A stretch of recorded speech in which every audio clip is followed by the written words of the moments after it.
Instagram पर आजकल लोगों के बीच में डिस्ट्रैक्शंस के कुछ नए रूप दिखाई दे रहे हैं। कुछ लोग सोशल मीडिया पर इतने व्यस्त हो गए हैं कि वे अपने असली जीवन से जुड़े ही नहीं रहते हैं। क्या आपने नोटिस किया है, कुछ लोग अपनी दुनिया को फोन स्क्रीन पर ढूंढते हुए घंटों तक बिता देते हैं। इससे उनका असली जीवन चूर चूर हो जाता है और वे अपनी असली क्षमता को खो बैठते हैं।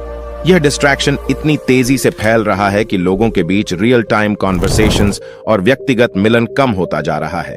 यह कहानी आपके सभी डिस्ट्रैक्शंस को दूर कर देगा और आपके मन की रक्षा करने में हेल्प करेगा। दोस्तों, बहुत समय की बात है, एक जैन मास्टर के पास एक अंग्रेज दार्शनिक आया जिसने अध्यात्म, मैनिफेस्टो और मनोविज्ञान पर कई किताबें पढ़ रखी थीं। पहले दिन आकर उसने चर्चा करना शुरू की। व्हाट इज संसारा? यह संसार क्या होता है? क्या यह असली है या हमें स्वप्न में दिख रहा है? वहां एक भिक्षु ने भी रटी रटाई परिभाषा बताई। जीवन के बाद मृत्यु है और मृत्यु के बाद जीवन है। यह चक्र तब तक चलता रहता है जब तक जीव खुद को नहीं जान लेता। प्रोफेसर कहता है कि सुख के बाद दुख है और दुख के बाद सुख। इस चक्र में बुराई क्या है, क्योंकि दुख के बाद ही सुख का मतलब समझ में आता है। जैन मास्टर मौन थे और चर्चा सुन रहे थे।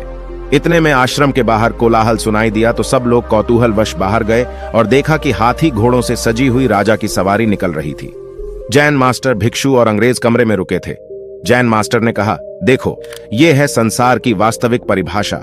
यहां सब लोग परिवार, शहर और भीड़ भाड़ छोड़कर ध्यान साधना के लिए खड़े हुए हैं। फिर बाहर एक सवारी निकली तो सब अपना उद्देश्य भूलकर बाहर देखने चले गए। इस डिस्ट्रैक्शन को मूल उद्देश्य से भटकने को संसार कहते हैं। यह सुनकर वह अंग्रेज दार्शनिक कहता है कि माफ कीजिए, लेकिन इस छोटी सी बात से किसी का नुकसान कैसे हो सकता है? कहने का मतलब यह है कि यह संसार इतना बड़ा है और डिस्ट्रैक्शन एक पल का। ये दोनों एक कैसे हो सकते हैं? जैन मास्टर कहते हैं, ठीक है, इसी आश्रम की एक कहानी सुनो।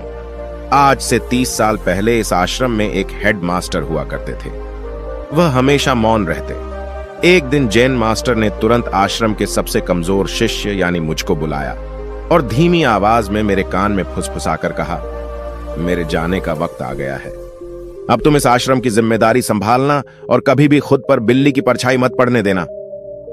ऐसा कहकर जैन मास्टर ने आंखें बंद कर लीं और थोड़ी देर बाद दुनिया छोड़कर चले गए। वक्त गुजरा पर मैं व्याकुल रहता, क्योंकि मास्टर की आखिरी सीख मुझे समझ नहीं आई। मैं बार बार सोचा करता कि मेरा मन खुद बार बार भटकता है। फिर मुझे जैन मास्टर ने आश्रम की जिम्मेदारी क्यों दी? फिर एक दिन मुझसे अकेले में जैन मास्टर का सबसे प्रिय और काबिल शिष्य आया तो मैंने जैन मास्टर के आखिरी संदेश का कारण पूछा।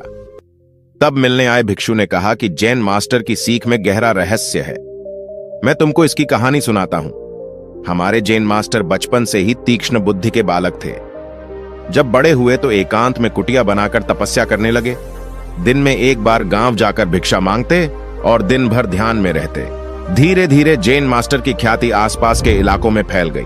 गांव के लोग भी इस बात से प्रसन्न थे कि उनको एक तपस्वी की सेवा करने का मौका मिला है।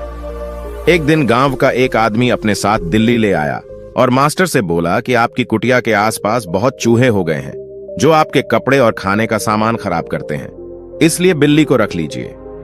जैन मास्टर चुप रहे और बिल्ली उनके पास रह गई। कुछ दिनों में बिल्ली ने सारे चूहे खा लिए। अब जैन मास्टर के सामने समस्या आ गई। खुद के लिए तो भिक्षा मांगते ही, साथ में बिल्ली के लिए भी दूध मांगना पड़ता। फिर गांव वालों ने कुटिया पर एक गाय लाकर बांध दी। जैन मास्टर अब भी चुप रहे। गाय आने से बिल्ली और मास्टर दोनों के लिए दूध मिल जाता। 2-4 महीने आराम से निकले, पर गांव वालों की चिंता फिर बढ़ गई जब उन्होंने मास्टर को गाय के लिए घास लाते देखा। गांव वालों ने उपाय निकाला।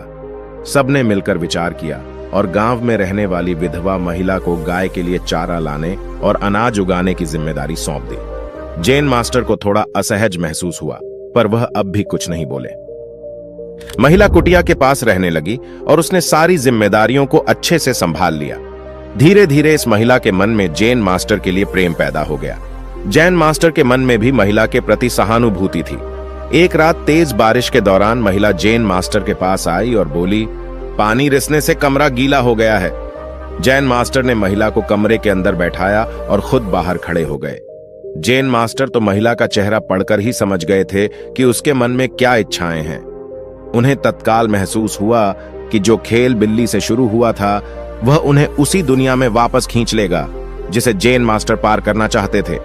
जैन मास्टर सुबह होते ही सब कुछ छोड़कर चले गए। जैन मास्टर ने सबसे कमजोर शिष्य को मुखिया इसलिए बनाया क्योंकि वह बताना चाहते थे कि हर मनुष्य में इतना आत्मबल होता है कि वह अपने लक्ष्य को पूरा कर सके। हर इंसान में इतनी शक्ति होती है कि वह अपने मन को नियंत्रित रख सके। हर इंसान में इतना सामर्थ्य होता है कि वह निर्वाण तक पहुंच सके।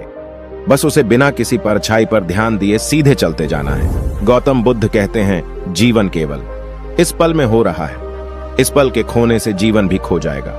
दोस्तों, अगर आप ध्यान से देखो तो इस पल के अलावा कुछ भी नहीं है। प्रेजेंट मोमेंट में आकर ही पता चलता है कि इस पल में पहले से ही वो शांति और आनंद मौजूद है जो हम बाहर एक छांव में ढूंढ रहे हैं। किसी ना किसी इच्छा के पीछे भागते रहने से हम प्रेजेंट मोमेंट को, इस पल को कभी नहीं छू पाते। और ये डिस्ट्रैक्शन पल पल हो रहा है, इसीलिए डिस्ट्रैक्शन ही संसार है। अपने मन को नए डिस्ट्रैक्शन से गांठ करो। नई वेब सीरीज, नई कंट्रोवर्सी, नए एप्स, नई गॉसिप को बिल्कुल जगह मत बनाने दो। बिल्ली की परछाई भी मत पड़ने दो। इससे काफी शक्ति संचय होगा। आप आश्चर्य करोगे कि मेरे पास इतनी ऊर्जा कहां से आ रही है। और इस ऊर्जा को कंसिस्टेंसी बढ़ाने में लगाओ। धीरे धीरे आप पुरानी आदतों से भी मुक्त होते जाओगे। अगर आप भी एक स्टूडेंट हो तो देखो, यह कहानी आपके लिए एक लाइफ चेंजिंग स्टोरी हो सकती है, जिसमें आपको रात के समय बस यह 3 काम करने हैं और आप जान सकते हैं कि अपना जीवन कैसे बदलना है। आखिर तक वीडियो देखने के लिए आपका दिल से आभार। तब तक के लिए आप सब्सक्राइब करें।